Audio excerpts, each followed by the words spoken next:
बैंकों का निजीकरण रोका जाए, पुरानी पेंशन बहाली की जाए, दूसरे दिन भी कामकाज बुरी तरह प्रभावित।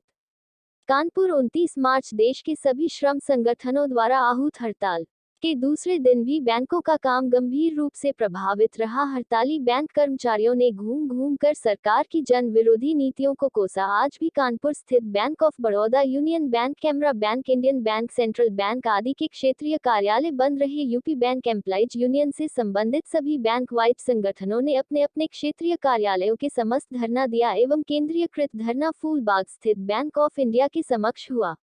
इस अवसर पर दोपहर हुई सभा को संबोधित करते हुए यूपी बैंक एम्प्लॉइज यूनियन के मंत्री साथी रजनीश गुप्ता ने कहा कि सरकार को अपनी जनविरोधी नीतियों का त्याग करना चाहिए। उन्होंने कहा कि ऐसी नीतियों देश को आर्थिक रूप से बांटने का काम कर रही है, इसलिए आज गरीब और गरीब एवं अमीर होता जा रहा है। उन्होंने बताया कि बैंकों का निजीकरण एक ऐसा ही प्रयास है जिससे आमजन बैंकों से दूर हो जाएगा। उन्होंने ग्राहकों पर लगाए जा रहे अतिरिक्त प्रभारों का भी विरोध किया। बड़े बड़े औद्योगिक घरानों द्वारा ऋण लेकर न लौटाने की प्रवृत्ति भी बैंकों को नुकसान पहुंचाने का काम कर रही है। ऐसे घरानों से ऋण वसूलने की बजाय सरकार इनको ऋणों को माफ करने का काम कर रही है। उन्होंने यह भी कहा कि कर्मचारियों में नई पेंशन योजना को लेकर भी संशय है, अतः पुरानी पेंशन योजना को लागू किया जाए। सभा को संबोधित करते हुए वरिष्ठ कर्मचारी नेता सुधीर सोनकर ने बताया कि हम संघर्षों से ही सफल हुए हैं। सरकार को श्रम कानूनों को श्रमिक के हित में मजबूत करना चाहिए, न कि मालिकों के। उन्होंने ब्याज दर बढ़ाने की मांग भी भंग की है।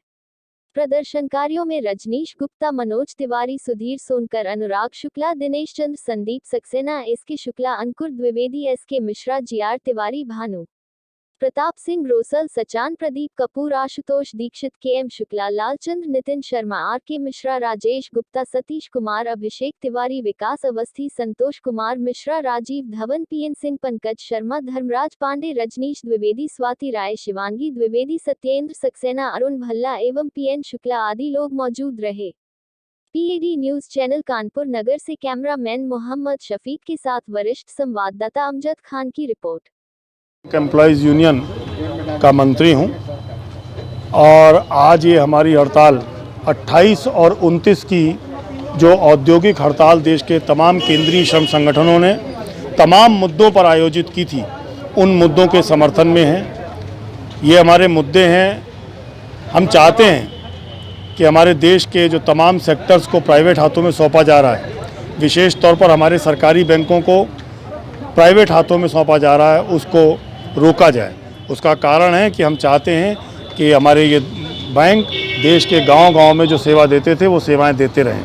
प्राइवेट सेक्टर से ऐसी उम्मीद नहीं है।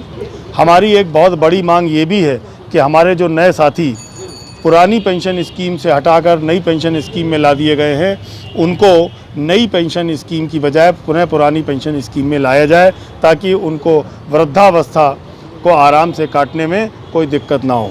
हमारी एक मांग ये भी है कि ग्राहकों के ऊपर जो अनाप शनाप चार्जेस लगाए जा रहे हैं, उन चार्जेस को ख़त्म किया जाए। तो अपनी इसी तरह की हम लेबर कोड्स के भी विरोध में हैं।